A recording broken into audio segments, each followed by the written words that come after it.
Subscribe करिए हमारे channel target UP TET CTET को और बेल आइकन को दबाइए। हेलो फ्रेंड्स, मैं रेनू स्वागत करती हूँ आप सभी भावी अध्यापक एवं अध्यापिकाओं का आपके अपने channel target UP TET CTET में। दोस्तों, आज की वीडियो में हम आपके डीएलएड सेकेंड सेमेस्टर के सेकेंड पेपर प्रारंभिक शिक्षा के नवीन प्रयास के अंतर्गत आप लोगों के पवन सीरीज के अतिलघु उत्तरीय क्वेश्चंस की सीरीज में क्वेश्चन नंबर 71 से पढ़ने वाले हैं। तो चलिए स्टार्ट करते हैं क्वेश्चन नंबर 71 से। और क्वेश्चन नंबर 70 यानी कि 70 तक हमने पार्ट 1 में कंप्लीट कर लिया है। पार्ट 1 की लिंक, इसके अलावा सारे के सारे विषयों की प्लेलिस्ट की लिंक आपको डिस्क्रिप्शन बॉक्स और कमेंट बॉक्स दोनों जगह मिल जाएगी। आप सेकेंड सेमेस्टर के सारे विषयों की मास्टर क्लास देख सकते हैं, जिसमें एक ही वीडियो में पूरा सिलेबस खत्म कर दिया गया है। आप सारे विषयों के प्रीवियस ईयर क्वेश्चन पेपर्स को देख सकते हैं। पवन सिंह जाजन सीरीज ऑलरेडी पहले भी हमने सॉल्व करवाई थी, फिर हम सॉल्व करवा रहे हैं, तो ये सारी चीजें आप देख सकते हैं। और अगर आप चाहते हैं एग्जाम में बेहतर नंबर लाना दोस्तों, तो आपको अच्छे से सारे वीडियोस को देखना है, ईयरफोन लगा के सारे वीडियोस को सुन डालना है। अगर आपने केवल इतना कर लिया तो आप एग्जाम में बहुत अच्छा स्कोर करके आएंगे। तो चलिए स्टार्ट करते हैं क्वेश्चन नंबर 71 से, और ये आपका पार्ट 2 है। इसके बाद पार्ट 3 के बाद आपकी सारी मतलब जो पूरे के पूरे अतिलघु उत्तरीय क्वेश्चंस की सीरीज है, ये खत्म हो जाएगी पवन सीरीज की। यानी कि इसको मैंने 3 पार्ट में डिवाइड किया, ऑलरेडी मैंने आपको बताया भी था फर्स्ट पार्ट में भी। तो डीपीईपी परियोजना के उद्देश्य बताइए। दोस्तों, DPEP district primary education programme, तो ये 6 से लेकर के 11 वर्ष तक के सभी बच्चों का 100% विद्यालयी सुविधा उपलब्ध कराना, समान वर्ग की तुलना में बालिकाओं तथा अपवंचित वर्ग के बच्चों का विद्यालयों में नामांकन, धारण तथा संप्राप्ति को 5% तक कम करना। यानी कि यहाँ पर कहा गया है कि ये जो डीपीपी योजना है बनाई गई थी प्राथमिक शिक्षा के लिए, इसका जो मुख्य कार्य था वो था कि जो 6 से लेकर 11 वर्ष तक के बच्चे हैं उनको हर हाल में विद्यालय तक उनका नामांकन कराना, उनको सारी सुविधाएं देना जो स्कूल में मिलती हैं, और बालिकाओं को और अपवंचित वर्ग के बच्चों का विद्यालय में नामांकन और बढ़ाना। तो इस तरीके से यहाँ पर कोशिश यही की गई है कि बच्चे अधिक से अधिक प्राथमिक विद्यालय में एडमिशन ले और वो अपनी शिक्षा को जारी रख सके। क्वेश्चन नंबर 72 पर आते हैं। तो विद्यालय शिक्षा की तैयारी क्या है, जिसे हम स्कूल रेडीनेस कार्यक्रम भी कहते हैं। तो अंतरराष्ट्रीय बाल वर्ष के परिप्रेक्ष्य में राष्ट्रीय शैक्षिक अनुसंधान और प्रशिक्षण परिषद यानी कि एनसीईआरटी नई दिल्ली द्वारा विद्यालयी शिक्षा की तैयारी कार्यक्रम का विकास किया गया। इस कार्यक्रम का मुख्य उद्देश्य 6 वर्ष की आयु में बच्चों को स्कूली शिक्षा के लिए तैयार करना है। इसके लिए प्राथमिक विद्यालयों में प्रथम 6 सप्ताह से 8 सप्ताह तक का समय निर्धारित किया जाता है। जब बच्चा नया स्कूल में आता है, उसको कुछ नहीं आता है, तो पहले 6 सप्ताह से लेकर के 8 सप्ताह तक यानी कि 2 महीने तक बच्चे को छोटी छोटी चीजें सिखानी होती हैं, विद्यालय के लिए तैयार करना होता है। उसे मनोरंजक चीजें सिखाई जाती हैं, उसे बहुत सारी चीजें आर्ट बनाकर दिखाया जाता है, या उससे बहुत सारी चीजें सिखाई जाती हैं उसको, और इस तरीके की चीजें सिखाई जाती हैं कि बच्चा स्कूल आना चाहे। ठीक है, तो इस तरीके से स्कूल, ये जो विद्यालय शिक्षा की तैयारी स्कूल रेडीनेस कार्यक्रम है, इसको आप जरूर याद रखिएगा, और ये एनसीईआरटी की पहल थी। ठीक है, इसके बाद क्वेश्चन नंबर 73 पर आते हैं। संपूर्ण साक्षरता अभियान का प्रेरक वाक्य क्या है। तो संपूर्ण साक्षरता अभियान का प्रेरक वाक्य है 1 पढ़ाए 1। क्या है? 1 पढ़ाए 1। क्वेश्चन नंबर 74 है। श्री रामपुर त्रिमूर्ति से क्या तात्पर्य है। तो श्री रामपुर नामक स्थान के 3 missionary William Carey, William ward तथा जोशुआ मार्समैन श्री रामपुर त्रिमूर्ति के नाम से प्रसिद्ध थे। ठीक है, इसके बाद क्वेश्चन नंबर 75 है। ऑपरेशन ब्लैक बोर्ड योजना के क्रियान्वयन का मूल्यांकन कब किया गया। तो कब किया गया था? 1992 में किया गया था। इसका मूल्यांकन करके फिर इसमें संशोधन भी किया गया था। इसके बाद क्वेश्चन नंबर 76 पर आते हैं। ऑपरेशन ब्लैक बोर्ड योजना का उद्देश्य क्या था। तो इस योजना का उद्देश्य प्राथमिक विद्यालयों में कमरों, पाठ्य सामग्री, शिक्षक उपकरण जैसी सुविधाएं उपलब्ध कराना था। और दोस्तों, ऑपरेशन ब्लैक बोर्ड के विषय में मैं पहले भी आपको बता चुकी हूँ कि ऑपरेशन ब्लैक बोर्ड योजना नई राष्ट्रीय शिक्षा नीति 1986 की देन है, और उसमें ये योजना बनाने का उद्देश्य यही था कि कोई भी विद्यालय कम से कम सुविधाओं में भी हम कैसे स्टार्ट कर सकते हैं। 2 शिक्षक और 2 कमरों का भी विद्यालय हो सकता है। और आज आप देखते हो बहुत सारे ऐसे प्राइमरी स्कूल है जहाँ पर आपको 2 कमरे 1 बरामदा दिखता होगा, वो ऑपरेशन ब्लैक बोर्ड के अंतर्गत ही वो सारे स्कूल बनाए गए हैं। तो इस तरीके से दोस्तों, ऑपरेशन ब्लैक बोर्ड योजना का उद्देश्य ही यही था कि विद्यालय में कम से कम न्यूनतम सुविधाओं में भी कैसे हम गुणवत्तापूर्ण शिक्षा बच्चों को दे पाए। क्वेश्चन नंबर 77 है। पी मोस्ट कार्यक्रम में क्या व्यवस्था की गई थी। तो पी मोस्ट कार्यक्रम में विद्यालयों के अध्यापकों के विस्तृत एवं सघन प्रशिक्षण की व्यवस्था की गई थी, क्योंकि आपको पता होगा कि समय समय पर टीचर्स को ट्रेनिंग दी जाती है। जैसे हम लोग प्राइमरी टीचर है तो हमको पता है कि हर 2 महीने पे 3 महीने पे कोई ना कोई ट्रेनिंग आती है बच्चों की भाषा के लिए, गणित बच्चों को भाषा सिखाने के लिए, बच्चों को गणित सिखाने के लिए, नई नई टेक्निक का प्रयोग कैसे हमें करना है। तो ऐसा नहीं कि आपने एक बार ट्रेनिंग ले ली है, आप शिक्षक बन गए हो तो फिर आपको ट्रेनिंग नहीं लेनी, ट्रेनिंग आपकी बराबर होती रहती है, तो जिससे कि आपकी जो पढ़ाने की स्किल है वो और अच्छी हो। इसके बाद क्वेश्चन नंबर 78 पर आते हैं। उत्तर प्रदेश सभी के लिए शिक्षा परियोजना का मूल कार्य क्या है? तो उक्त परियोजना के मुख्यतः 2 कार्य हैं, प्रबंधकीय व्यवस्था तथा अकादमिक व्यवस्था। इसके बाद क्वेश्चन नंबर 79 है, जिला प्राथमिक शिक्षा कार्यक्रम यानी कि डीपीईपी प्रथम कब प्रारंभ हुआ था? तो डीपीईपी जो प्रारंभ हुआ था दोस्तों, यह प्रारंभ हुआ था 1997 में प्रारंभ हुआ था दोस्तों। और डीपीईपी का फुल फॉर्म जरूर याद रखिएगा दोस्तों। डीपीपी का जो फुल फॉर्म है आपको पता है, डिस्ट्रिक्ट प्राइमरी एजुकेशन प्रोग्राम। इसका फुल फॉर्म मुझसे पूछा गया था प्रैक्टिकल जब मेरा हो रहा था बीटीसी का, यानी कि डीएलएड के प्रैक्टिकल में ये क्वेश्चन मुझसे पूछा गया था। तो इसलिए मैं जो भी यहाँ पर फुल फॉर्म देख रही हूँ वो आपको जरूर बता रही हूँ ताकि आपको याद रहे, ठीक है। इसके बाद 79 नंबर क्वेश्चन के बाद चलिए 80 नंबर क्वेश्चन देखते हैं। जिला प्राथमिक शिक्षा कार्यक्रम किसकी सहायता से संचालित किया गया है? तो जिला प्राथमिक शिक्षा कार्यक्रम डीपीईपी विश्व बैंक की वित्तीय सहायता से प्रारंभ किया गया, यानी कि वर्ल्ड बैंक इसमें क्या करता है, सहयोग करता है डीपीईपी कार्यक्रम में। तो याद रखिएगा, ये बहुत इंपॉर्टेंट क्वेश्चन है। इसके बाद आ रहा है क्वेश्चन नंबर 81, राष्ट्रीय साक्षरता मिशन की स्थापना कब हुई? तो राष्ट्रीय साक्षरता मिशन की शुरुआत 5 मई 1988 को हुई थी। राष्ट्रीय साक्षरता मिशन की शुरुआत, ठीक है, और ये राष्ट्र स्तर पर की गई थी, पूरे देश स्तर पर। इसके बाद क्वेश्चन नंबर 82 पे आते हैं। प्राथमिक स्तरीय राष्ट्रीय बालिका शिक्षा योजना की संकल्पना कब की गई? तो कब की गई थी? इस परियोजना की संकल्पना सर्व शिक्षा अभियान के अंतर्गत सितंबर 2003 में की गई थी। क्वेश्चन नंबर 83 पे आते हैं। कस्तूरबा गांधी बालिका विद्यालय में किन बालिकाओं का प्रावधान है? तो कस्तूरबा गांधी बालिका विद्यालय जो बनाए गए हैं इसके अंतर्गत बाहर की बालिकाएं, विशेषकर शाला त्यागी बालिकाओं हेतु कस्तूरबा गांधी आवासीय बालिका विद्यालयों की स्थापना का प्रावधान है। दोस्तों ऐसे जगह जहां पर बालिकाओं की शिक्षा पर लोग ध्यान नहीं देते हैं, अनुसूचित जाति अनुसूचित जनजातियों के लोग, जहां पर लड़कियों की शिक्षा पर लोग विशेष रूप से ध्यान नहीं देते हैं, या जो बहुत पिछड़े हुए मलिन बस्तियां हैं जहां पर बालिकाओं की शिक्षा पर ध्यान नहीं दिया जाता है, या विशेषकर शाला त्यागी बालिकाओं हेतु, तो ऐसी लड़कियों की शिक्षा के लिए कस्तूरबा गांधी बालिका विद्यालय को बनाया गया ताकि जो बच्चियां हैं वो पढ़ें और अपने सपने को साकार करें, जो भी वो जीवन में बनना चाहती है वो बने। और इसी को लेकर के कस्तूरबा गांधी बालिका विद्यालय बनाए गए ताकि बच्चियों को आने जाने में कोई प्रॉब्लम ना हो, वो स्कूल में ही रह करके वहीं पे पढ़े लिखे, वहीं पे खाए पिए, वहीं पे सोएं और वहीं पे पढ़ाई भी करें, ठीक है। इसके बाद क्वेश्चन नंबर 84 पे आते हैं। आरंभिक बाल्यकाल शिक्षा और बाल माध्यम प्रयोगशाला परियोजना ECCE किसकी सहायता से चल रही है? तो यूनिसेफ की वित्तीय सहायता से राष्ट्रीय शैक्षिक अनुसंधान और प्रशिक्षण परिषद यानी कि NCERT के निर्देशन में यह योजना 10 राज्यों में चल रही है। तो याद रखिएगा, यूनिसेफ इसको फंड प्रोवाइड करता है और NCERT के निर्देशन में यह 10 राज्यों में चल रही है। इसके बाद क्वेश्चन नंबर 85 पे आते हैं। क्वेश्चन नंबर 85 है, ECCE योजना किन राज्यों में चल रही है? तो बिहार, गोवा, कर्नाटक, मध्य प्रदेश, महाराष्ट्र, नागालैंड, उड़ीसा, राजस्थान, तमिलनाडु और उत्तर प्रदेश, कुल 10 राज्यों में ये चल रही है। क्वेश्चन नंबर 86 पर आते हैं। बालक का बेहद संवेदनशील व संभावना से परिपूर्ण समय कौन सा होता है?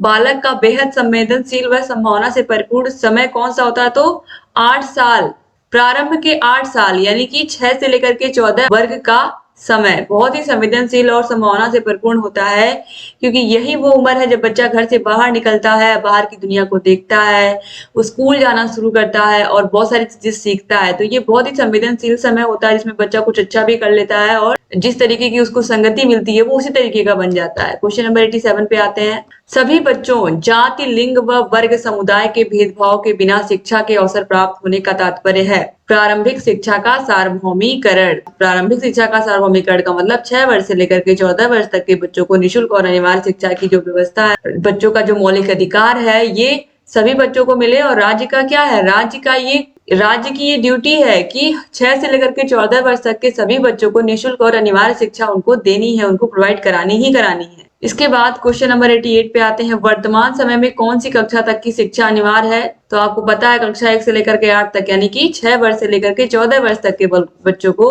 निःशुल्क और अनिवार्य शिक्षा की व्यवस्था है। क्वेश्चन नंबर 89 पे आते हैं। स्वतंत्रता से पूर्व जन साधारण की शिक्षा पर किस किसने बल दिया? तो हंटर कमीशन एवं वुड डिस्पैच, अपने देश की आजादी से पहले। इसके बाद क्वेश्चन नंबर 90 है, स्वतंत्रता के पश्चात प्रारंभिक शिक्षा को अनिवार्य व सर्वसुलभ बनाने का प्रथम प्रयास किसका था? तो दोस्तों स्वतंत्रता के पश्चात यानी कि जब देश आजाद हो गया तो उसके पश्चात प्रारंभिक शिक्षा को अनिवार्य व सर्वसुलभ बनाने का प्रथम प्रयास किसका था? तो 1893 में बड़ौदा नरेश सियाजीराव गायकवाड़ का था। इसके बाद क्वेश्चन नंबर 91 पे आते हैं, बड़ौदा नरेश सियाजीराव गायकवाड़ के बाद किसका प्रयास था? तो 1910 में गोखले ने अनिवार्य शिक्षा का प्रस्ताव केंद्रीय मंत्रिमंडल में प्रेषित किया था। क्वेश्चन नंबर 92 पे आते हैं, संविधान में अनुच्छेद 45 में निःशुल्क व अनिवार्य शिक्षा का लक्ष्य किस वर्ष रखा गया? तो 1950 में। दोस्तों यहाँ पर धारा 45 होगा, ठीक है। इसके बाद क्वेश्चन नंबर 93 पे आते हैं, प्रारंभिक शिक्षा को अनिवार्य व सर्वजन सुलभ बनाने के उद्देश्य क्या है? तो सभी बच्चों का नामांकन, सभी बच्चों का विद्यालय में ठहराव तथा गुणवत्तापूर्ण शिक्षा प्रदान करना। ये बहुत जरूरी है कि बच्चे, सिर्फ बच्चों का नामांकन होने से काम नहीं चलेगा। बच्चे स्कूल में आए और बच्चे स्कूल में रुके, वो रेगुलर स्कूल आए जाएं, तभी क्या होगा? तभी गुणवत्तापूर्ण शिक्षा उन्हें मिल भी पाएगी। अगर कोई गुणवत्तापूर्ण शिक्षा शिक्षक दे भी रहा, अगर बच्चा नहीं आ रहा है स्कूल, तो वो कैसे उसको पढ़ा पाएगा? एक एक बच्चे को तो उसके घर जाकर के टीचर पढ़ा नहीं सकता। तो हर बच्चा जब रेगुलर स्कूल आएगा, वो रेगुलर बराबर जो भी चीजें पढ़ाई जाएंगी उनको पढ़ेगा, समझेगा, तभी क्या होगा? तभी गुणवत्तापूर्ण शिक्षा सार्थक सिद्ध होगी। इसके बाद क्वेश्चन नंबर 94 पे आते हैं, राष्ट्रीय शिक्षा नीति 1986 तथा एक्शन प्लान 1992 में किस बात पर जोर दिया गया है? तो राष्ट्रीय शिक्षा नीति 1986, जिसे हम नई राष्ट्रीय शिक्षा नीति कहते हैं, तो यहाँ पर देखिए किस बात पर यहाँ पर बल दिया गया, पूछा गया है। तो समाज के सभी वर्ग के बच्चों के लिए प्राथमिक शिक्षा की सुविधा सुलभ कराने तथा शिक्षा के सार्वभौमिकरण हेतु संपूर्ण राष्ट्र में प्राथमिक शिक्षा के स्तर में एक रूपता लाने पर बल दिया गया है, क्योंकि पूरे देश में 6 से लेकर के 14 वर्ष तक के जो बालक हैं, इनको निःशुल्क और अनिवार्य शिक्षा की व्यवस्था है। ये सभी बच्चों का मौलिक अधिकार है। तो इस तरीके से ये दोनों ही शिक्षा नीति, जो कि राष्ट्रीय शिक्षा नीति, नई राष्ट्रीय शिक्षा नीति 1986 और एक्शन प्लान 1992 जो कि यशपाल समिति थी, दोनों में इसी बात पर बल दिया गया कि समाज के सभी वर्ग के बच्चों तक जो प्राथमिक शिक्षा है वो पहुंचे और बहुत ही आसानी से पहुंचे। इसीलिए आप हर 1.5 किलोमीटर पर क्या देखते हो? हर 1.5 किलोमीटर पर आप देखते हो प्राइमरी स्कूल।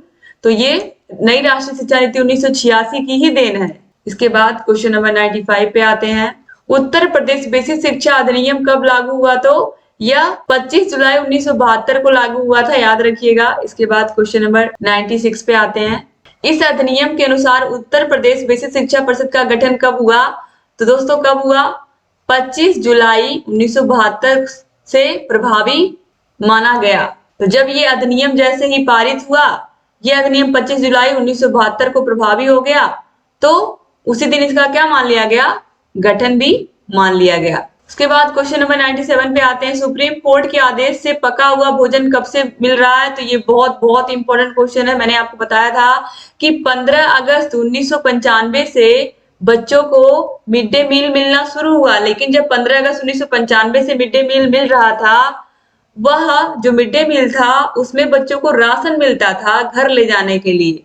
लेकिन जब सरकारों ने देखा कि जो राशन बच्चे घर पे लेकर के जा रहे हैं, उसमें से बहुत सारे गार्जियन उस राशन को बेच करके पैसा लेकर के उसको अलग अलग चीजों में गंवा दे रहे हैं, तो सरकार ने फैसला किया कि अब हम बच्चों को क्या करेंगे? स्कूल में ही खाना बना करके देंगे। यानी कि सुप्रीम कोर्ट के आदेश से क्या हुआ कि अब बच्चों को स्कूल में ही पका पकाया भोजन मिलेगा। और 1 सितंबर 2004 से, ये डेट याद रखिएगा, 15 अगस्त 1995, बच्चों को मिड डे मील मिलना कब से शुरू हुआ और पका पकाया भोजन कब से मिलना शुरू हुआ? जब पका पकाया पूछेगा तो 1 सितंबर 2004 लिखना है आपको, और मिड डे मील की शुरुआत कब हुई अगर ये पूछेगा तो 15 अगस्त 1995 लिखना है आपको, ठीक है। तो 1 सितंबर 2004 से बच्चों को पका पकाया भोजन स्कूल में ही मिलना शुरू हो गया था। इसके बाद क्वेश्चन नंबर 98 पे आते हैं, जिला प्राथमिक शिक्षा कार्यक्रम के प्रमुख पक्ष क्या है? तो जिला प्राथमिक शिक्षा कार्यक्रम यानी कि डीपीईपी के प्रमुख पक्ष क्या है?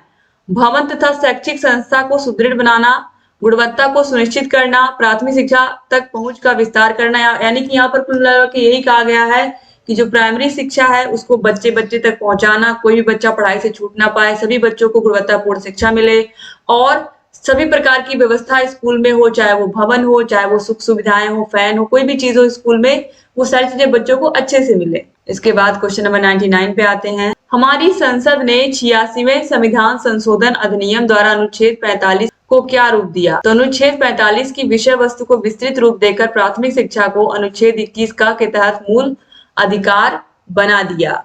ठीक है, आपको पता ही है कि 6 से लेकर के 14 वर्ष तक के बच्चों को निःशुल्क और अनिवार्य शिक्षा की व्यवस्था है और ये हर एक बच्चे का मूल अधिकार है। और ये किस अनुच्छेद में लिखा है? 21 का में लिखा है। क्वेश्चन नंबर 100 पे आते हैं। अनुच्छेद 51 में क्या प्रावधान है? तो 51 का के अनुसार माता पिता का कर्तव्य है कि वे अपने बच्चों के लिए शिक्षा का अवसर प्रदान करें। अपने बच्चों को शिक्षा का अवसर दें, यानी कि सभी माता पिता का यह कर्तव्य है कि वो अपने बच्चों को विद्यालय में भेजें। के बाद क्वेश्चन नंबर 101 पर आते हैं। शिक्षा का अधिकार अधिनियम कब से लागू हुआ? तो शिक्षा का अधिकार अधिनियम पूरे देश में कब से लागू हुआ ये पूछा है। तो 1 अप्रैल 2010 से निःशुल्क और अनिवार्य शिक्षा का अधिकार अधिनियम लागू हुआ। जम्मू और कश्मीर को छोड़ करके पूरे भारत में लागू हुआ था 1 अप्रैल 2010 से। और ये अधिनियम पारित कब हुआ था? तो 2009 में पारित हुआ था। ठीक है, लेकिन लागू कब से हुआ? तो 1 अप्रैल 2010 से लागू हुआ। इसके बाद क्वेश्चन नंबर 102 है। शिक्षा प्रणाली बाल केंद्रित होने से क्या तात्पर्य है? तो बाल केंद्रित होने का मतलब है कि इस प्रणाली में गुरु का स्थान आधिकारिक न होकर के मार्गदर्शक का हो जाता है, यानी कि यहाँ पर बच्चे को ही केंद्र में रख करके शिक्षा दी जाती है। बच्चे के अनुसार सिलेबस बनता है, बच्चे के सोचने समझने की क्षमता के अनुसार, उसके ग्रहण करने की क्षमता के अनुसार ही सिलेबस को बनाया जाए। इस तरीके से बच्चे को बच्चे के अनुसार ही बच्चे को पढ़ाना है। कुल मिला करके यहाँ पर यही चीज कही गई है बाल केंद्रित शिक्षा में। क्वेश्चन नंबर 103 है। राष्ट्रीय पाठचर्या की रूपरेखा 2005 किस आधार पर बनी? तो 1993 में बनी शिक्षा बिना बोझ के रिपोर्ट के आधार पर पाठचर्या की समीक्षा के उपरांत यह रूपरेखा बनी। क्वेश्चन नंबर 104 है। राष्ट्रीय अध्यापक शिक्षा परिषद की स्थापना कब हुई? एनसीटी की स्थापना 1995 में हुई, ये तो आपको पता ही है। इसके बाद क्वेश्चन नंबर 105 है।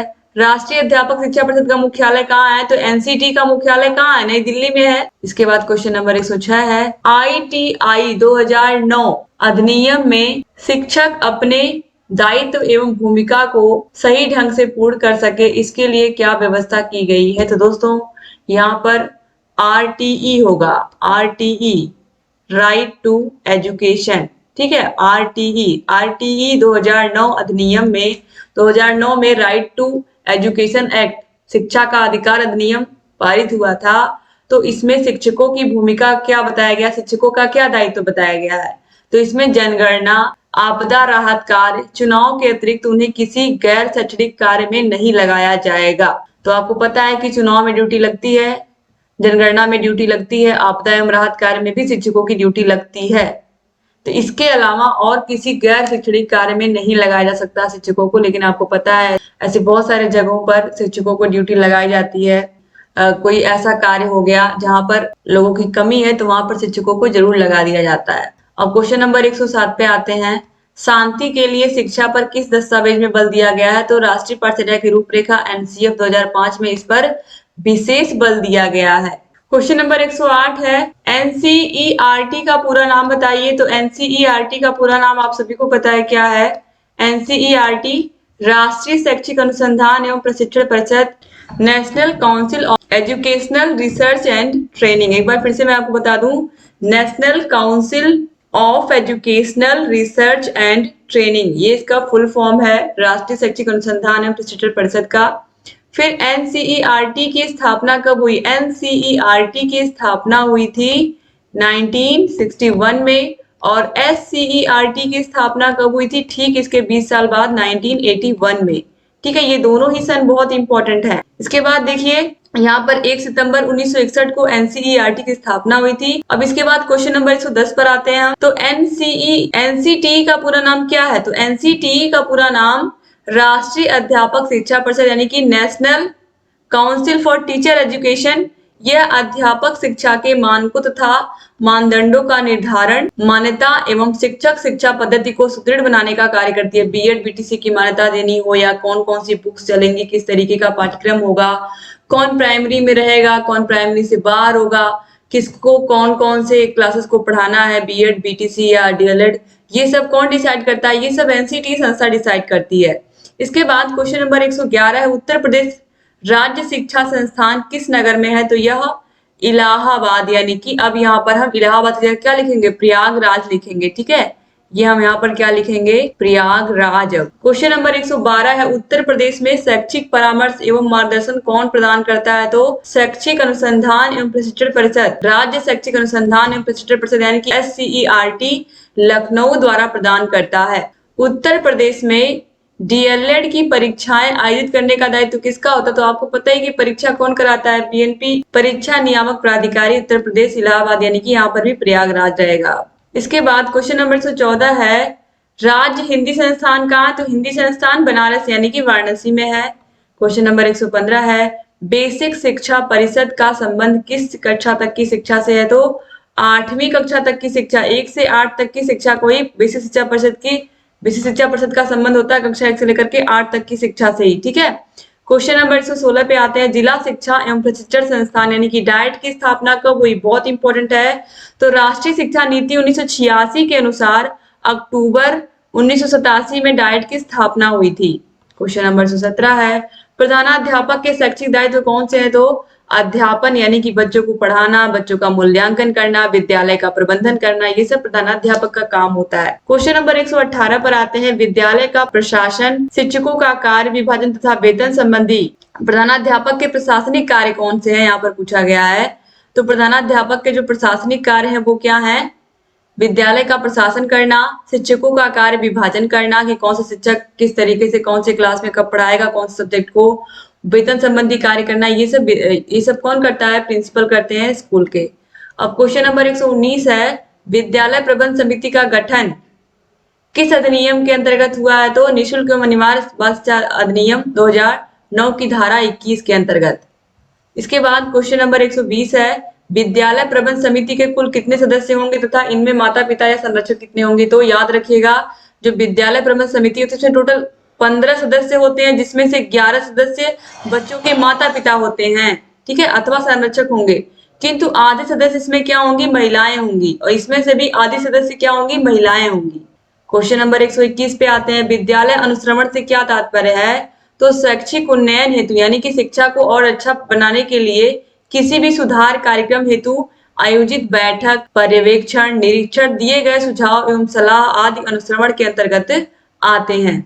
क्वेश्चन नंबर 122 के अंदर देखते हैं, विद्यालय विकास योजना क्या है? तो विद्यालय विकास योजना वर्तमान स्थिति के सापेक्ष विद्यालय की कार्य प्रणाली में सुधार लाने की एक योजना होती है। ये जो विद्यालय विकास योजना होती है, बकायदे इसका एक पूरा खाका मिलता है हर विद्यालय को, उसमें उसको दिखाना होता है कि अगले 3 साल में हम विद्यालय को क्या क्या विकास योजनाएं, विद्यालय के लिए क्या क्या चीजें चाहते हैं, क्या क्या सुविधाएं चाहते हैं, क्या क्या कमी है जिसको हमें दूर करना है।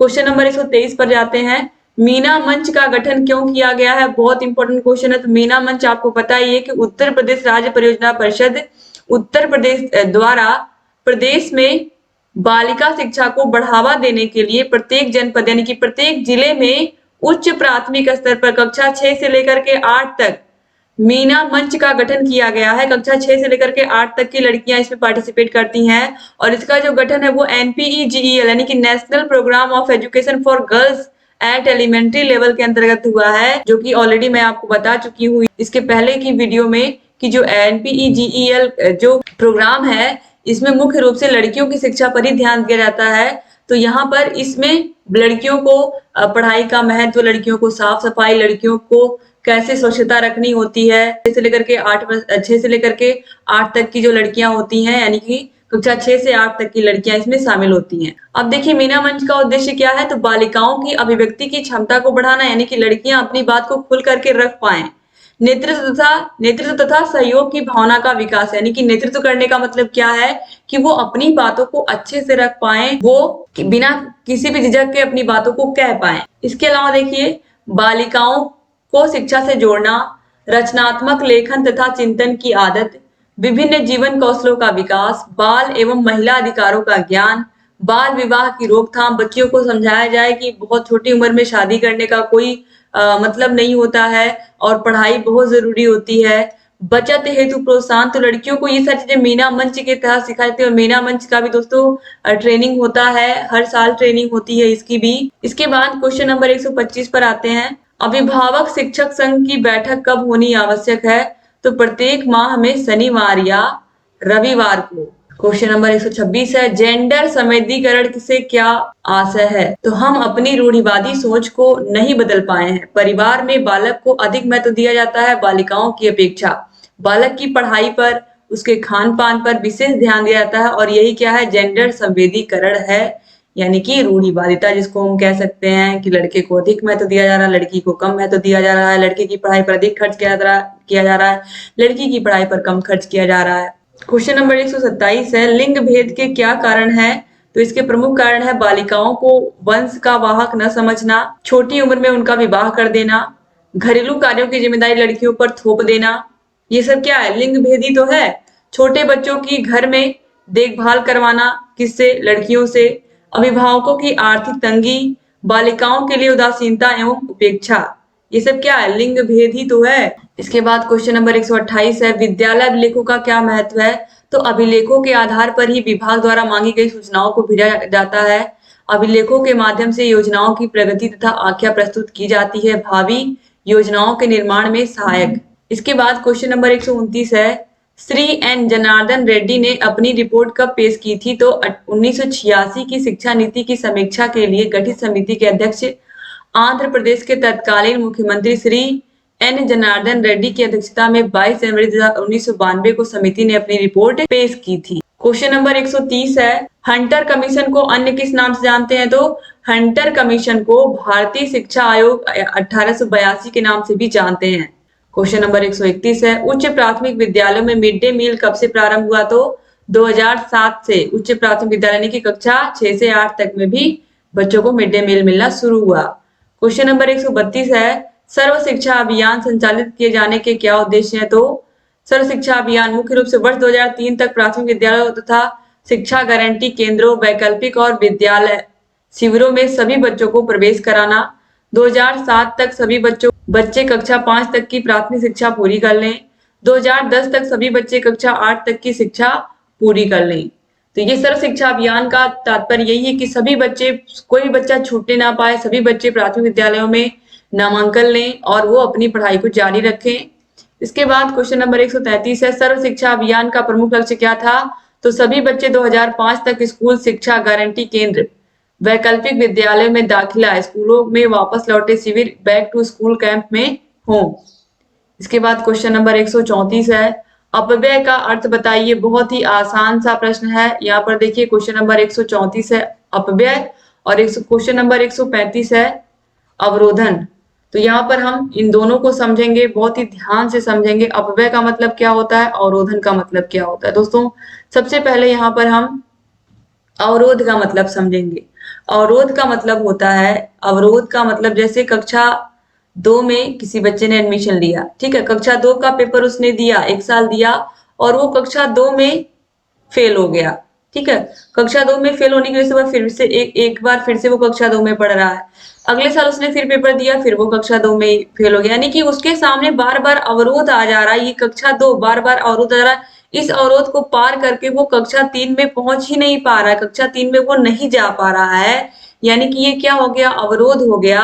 किसी भी प्रकार से, चाहे उस बच्चे को समस्या, कोई विशेष समस्या हो, किसी प्रकार से भी उसके अंदर मतलब वह बच्चा पढ़ नहीं पा रहा है, कि उसको कोई ना कोई प्रॉब्लम है जिसकी वजह से वो कक्षा 2 से 3 में नहीं जा पा रहा है, तो उसको विषय समझ में नहीं आ रहा है, कोई भी प्रॉब्लम हो सकती है, लेकिन वह कक्षा 3 में नहीं जा पाने के कारण उसकी पढ़ाई में अवरोध उत्पन्न हो गया और इसे हम क्या कहते हैं, अवरोधन कहते हैं। अब चलिए यहाँ पर अवरोध को हम समझ लेते हैं अच्छे से। देखिए यहाँ पर वही चीज बताई गई है अवरोधन के विषय में कि अवरोधन का शाब्दिक अर्थ है अवरोध अथवा रुकावट आ जाना। तो इसे इस प्रकार भी परिभाषित किया जा सकता है कि जब कोई बालक किसी निश्चित समय के पाठ्यक्रम को उससे अधिक समय में पूरा करता है तो उसे अवरोधन कहा जाता है। छात्र के अध्ययन क्रम में रुकावट आ जाती है।